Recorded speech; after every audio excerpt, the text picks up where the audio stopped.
ছাত্রছাত্রীরা তোমরা কেমন আছো? আশা করি ভালো আছো এবং ভালো থাকবে। আমরা পাটিগণিতের উপরে 2.1 এবং 2.2 চারটি ক্লাস করেছি। আশা করি তোমরা মনোযোগ দিয়ে দেখতেছ। আমি প্রথমে বলেছি যখন ক্লাসগুলো করবে কলম খাতা বই পাশে সাথে নিবে, তাহলে ক্লাসটা করে ভালো লাগবে। এখন আমরা 3 থেকে 4টি ক্লাস বীজগণিতের উপর নেব। আজকে বীজগণিতের প্রথম ক্লাস, বীজগণিত অনুশীলনী 5 শ্রেণী পরীক্ষা মূল্যায়ন পরীক্ষা ছিল। অক্টোবর মাসে যে পরীক্ষা হবে সেটাতে একটা অধ্যায় আছে। যেহেতু এই বীজগণিত তোমাদের জীবনে প্রথম, একটু মনোযোগ দিয়ে শোনো। শ্রেণী ষষ্ঠ, বিষয় গণিত অনুশীলনী 5। আমাদের যে অঙ্কটা সৃজনশীল 1, আমরা এখন সৃজনশীল করব, কারণ বীজগণিতীয় রাশি বা বীজগণিতীয় সমীকরণ উপর আমরা আরো 3টি ক্লাস করেছিলাম। এখন সমীকরণটা হলো 5x - 2x + 3x = 9x + 21। একটা সমীকরণ দেওয়া আছে। এখন এই সমীকরণের প্রথম প্রশ্ন হলো সমীকরণ কাকে বলে? সমীকরণ কাকে বলে? খ নম্বর প্রশ্ন হলো প্রদত্ত সমীকরণটির মূল নির্ণয় করো।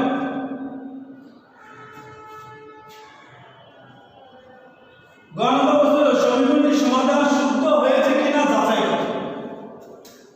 3টা প্রশ্ন। আমি আবার বলছি, 5x - 2x + 3x = 9x + 21 সমীকরণ। ক সমীকরণ কাকে বলে? খ প্রদত্ত সমীকরণটির মূল নির্ণয় করো। গ সমীকরণটির সমাধান শুদ্ধ হয়েছে কিনা যাচাই করো। তাহলে আমরা কতে যাই? সৃজনশীল প্রশ্নের সমাধান। ক সমীকরণ। সমীকরণ কাকে বলে?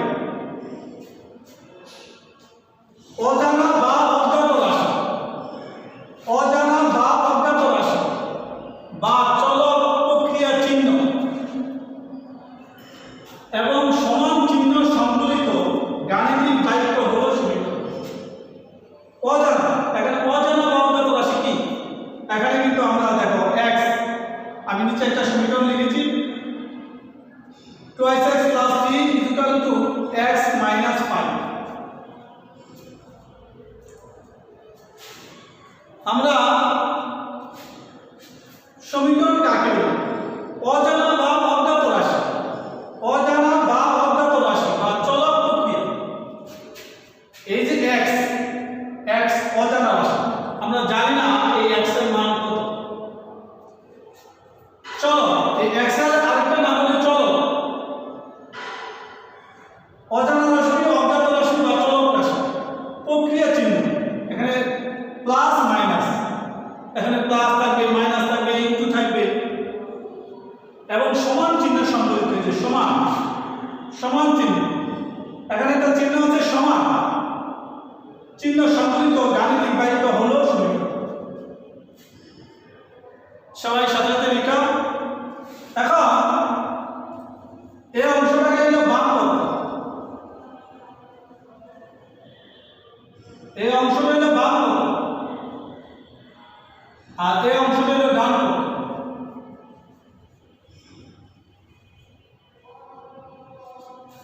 তোমাদের মনে রাখতে হবে সমীকরণ মানে 2টা পক্ষ থাকবে, বাম পক্ষ ডান পক্ষ। সমীকরণ মানে 2টা পক্ষ থাকবে, একটা বাম পক্ষ থাকবে, একটা ডান পক্ষ থাকবে। আর মাঝখানে সমান চিহ্ন থাকবে।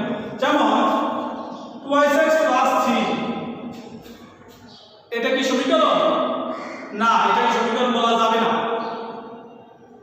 এটাকে সমীকরণ বলা যাবে না, কারণ এটা আমাদের সমান চিহ্ন না। চলক রাশি আছে, ধ্রুবক রাশি আছে, কিন্তু সমান চিহ্ন না। এখানে বলছে অজানা বা অজ্ঞাত রাশি আছে, x প্রক্রিয়া চিহ্ন আছে, প্লাস চিহ্ন আছে, সমান চিহ্ন নাই। এখানে সমান চিহ্নটা না। তাহলে যদি এরকম থাকতো যে 2x + 3 = 4, তাহলে এটা একটা সমীকরণ। তাহলে সবচেয়ে বড় বিষয় হলো 5x + 1, এটা শুধু একটা রাশি, এটা সমীকরণ বলা যাবে না। তাহলে আমরা প্রথমেই জানলাম যে সমীকরণ কি বা কোন ধরনের উপাদানকে সমীকরণ বলা হয়। তাহলে 2x + 3 = 4, অর্থাৎ অবশ্যই সমান চিহ্ন থাকতে হবে, অবশ্যই সমান চিহ্ন থাকতে হবে এবং বাম পক্ষ এবং ডান পক্ষ থাকতে হবে, বাম পক্ষ এবং ডান পক্ষ। তাহলে আমরা আরেকবার একটু দেখি সমীকরণ কাকে বলে। অজানা বা অজ্ঞাত রাশি বা চলক প্রক্রিয়া চিহ্ন এবং সমান চিহ্ন সংবলিত গাণিতিক বাক্য হলো সমীকরণ। গাণিতিক বাক্য হলো সমীকরণ। আশা করি সবাই বুঝতে পেরেছে। সবাই একটু লিখো।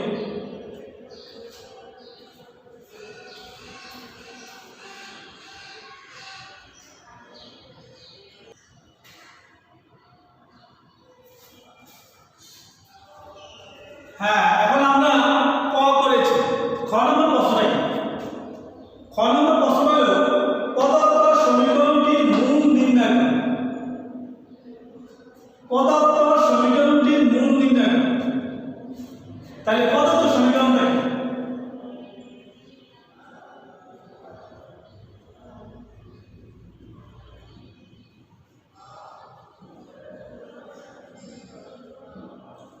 পদার্থ সমীকরণটা কি? 5x - 2x plus 3y 3x = 9x plus 21. 5x - 2x plus 3x = 9x plus 21, বা আমরা এখানে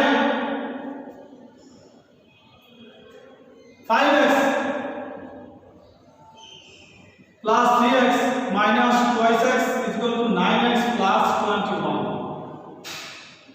তাহলে এখানে 5x 3x যোগের রাশি, তাহলে 8x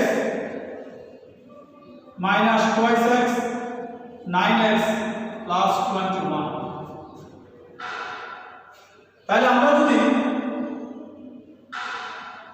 এখন 8x থেকে 2x দিলে এটা প্লাস এটা মাইনাস, এটা প্লাস এটা মাইনাস, তাহলে আমরা 6x, তাহলে একটু দেখো 8x minus 2x প্লাস মাইনাসে প্লাসে মাইনাস, মাইনাসে প্লাসে মাইনাস, 8 এর থেকে 2 গেলে থাকে 6, 6x বড় সংখ্যার সাথে, এখানে 8 এর সাথে প্লাস 2 এর সাথে মাইনাস মাইনাস, তাহলে আমাদের এখানে চিহ্নটা হবে প্লাস।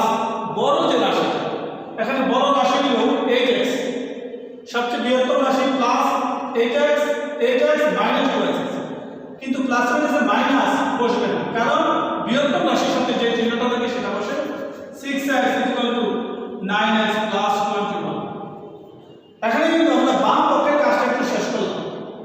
দ্বিতীয় অবস্থানে আমরা এখন 6x minus 9x 9x minus 9x plus 21, যেহেতু 9x সমাধান করতে হলে এই x এর রাশিগুলো বামে নিয়ে আসবে, তো যেটা বামে আনতে হবে প্লাস চিহ্ন থাকবে মাইনাস, উভয় পক্ষে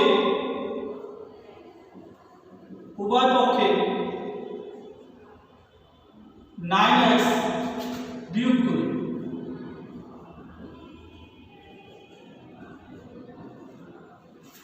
9x তাহলে থাকে কত -3x ইকুয়াল টু এটা কাটা যাবে 2 into 1 -3x equal to 2 into 1 তাহলে আমরা একটু এদিকে আসি বা x ইকুয়াল টু 2 into 1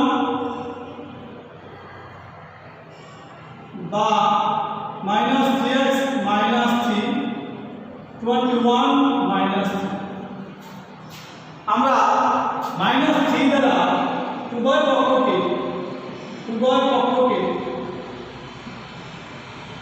-3 দ্বারা ভাগ করব তাহলে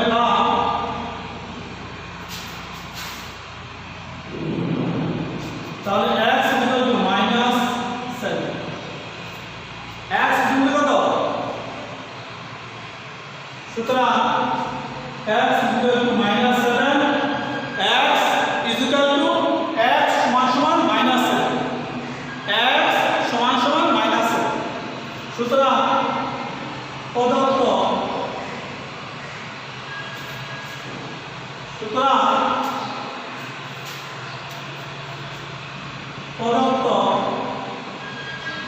সমীকরণের মূল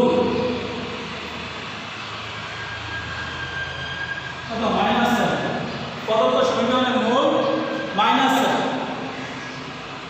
এটাই উত্তর প্রদত্ত সমীকরণের মূল -7 তাহলে আমাদের প্রদত্ত সমীকরণের মূল নির্ণয় আমরা কিন্তু প্রদত্ত সমীকরণ পাইলাম 5x - 2x + 3x = 9x + 21 আমরা এখানে বাম পক্ষে যোগের রাশিগুলো একদিকে নিলাম 5x + 3x - 2x 5x আর 3x হলো 8x - 2x = 9x + 21 6x 8x - 2x 6x উপপক্ষে minus 9x বিয়োগ করে 9 থেকে 6 গেলে থাকে 3 বড় সংখ্যাতে -3 উপপক্ষকে -3 দ্বারা ভাগ করে x = 7 আশা করি আপনারা সবাই বুঝতে পেরেছেন সবাই আপনারা উঠাও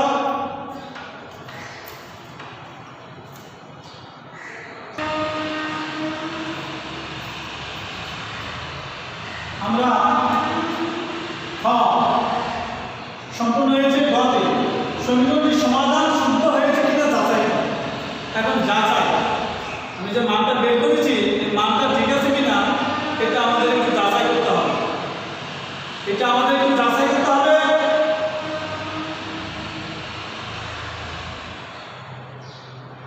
আমাদের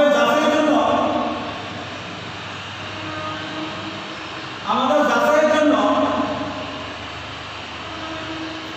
তাহলে আমাদের শুদ্ধি পরীক্ষা যেটাকে বলা হয় শুদ্ধি পরীক্ষা প্রদত্ত সমীকরণ 5x - 2x + 3x = 9x + 21 হওয়া হতে প্রাপ্ত x = -7 সমীকরণের বাম পক্ষে x এর পরিবর্তে -7 বাম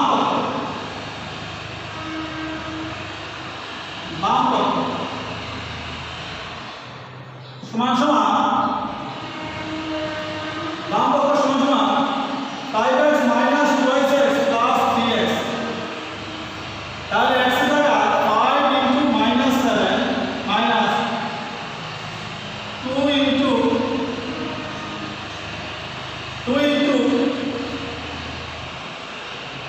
-7 প্লাস 3 * -7 সবাই আশা করি বুঝতে পেরেছেন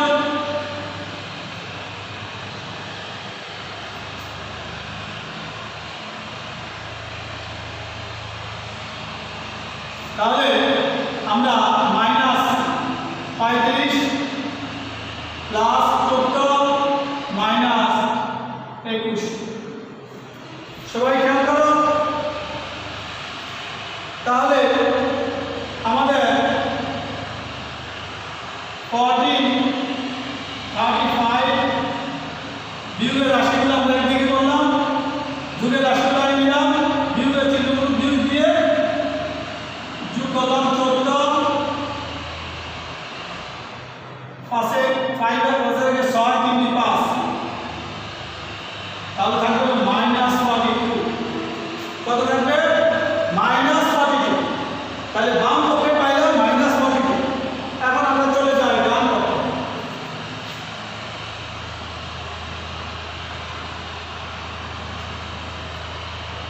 সমীকরণের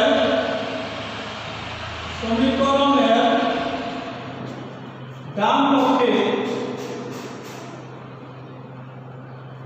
x এর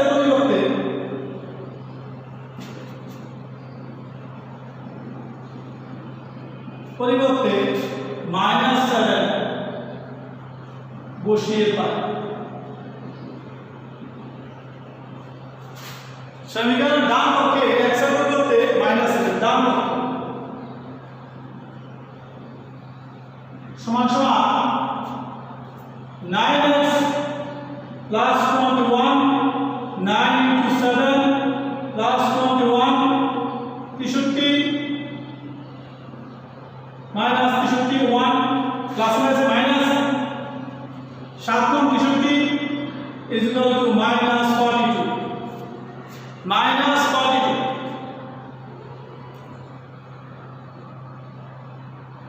-42। তাহলে আমরা খেয়াল করলাম যে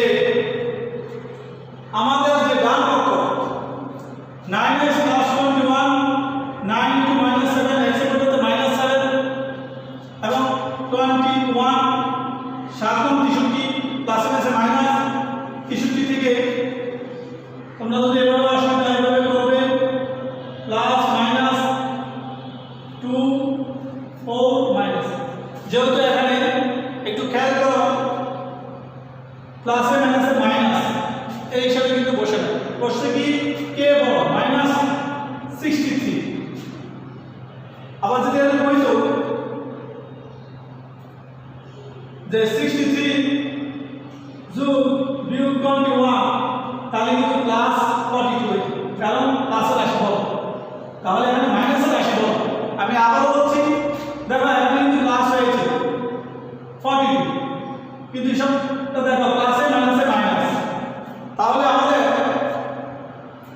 হিসাবটা একটু বুঝতে হবে তোমাদের যে চিহ্ন কার পক্ষ। সুতরাং বাম পক্ষ সমান সমান ডান পক্ষ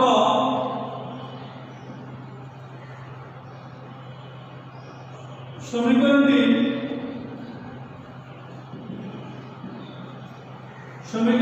সমাধান শুদ্ধ হয়েছে।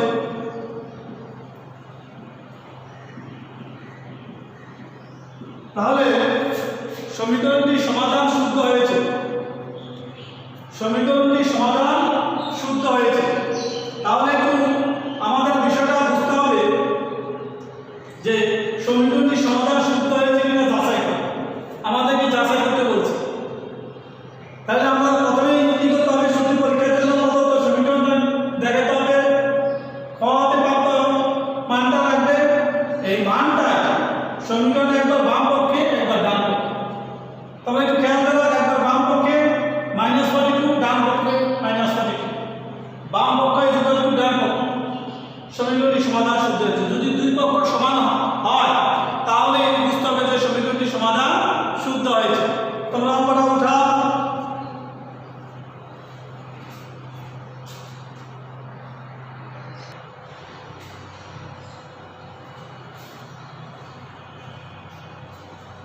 আমরা একটা সৃজনশীল করলাম, আশা করি এই অঙ্কটা তোমরা সবাই বুঝতে পেরেছ। এখন কতটুকু বুঝতে পেরেছ তার একটা যাচাই দরকার। এই যাচাই করার জন্যই আমি তোমাদেরকে একটা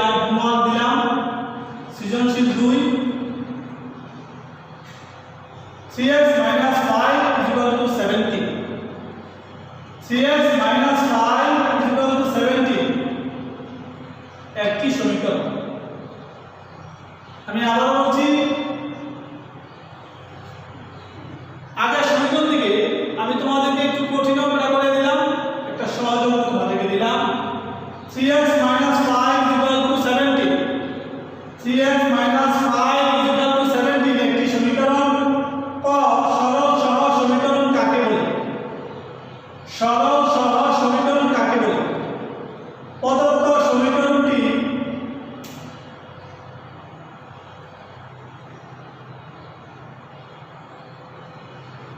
সমীকরণটি মূল নির্ণয় করো।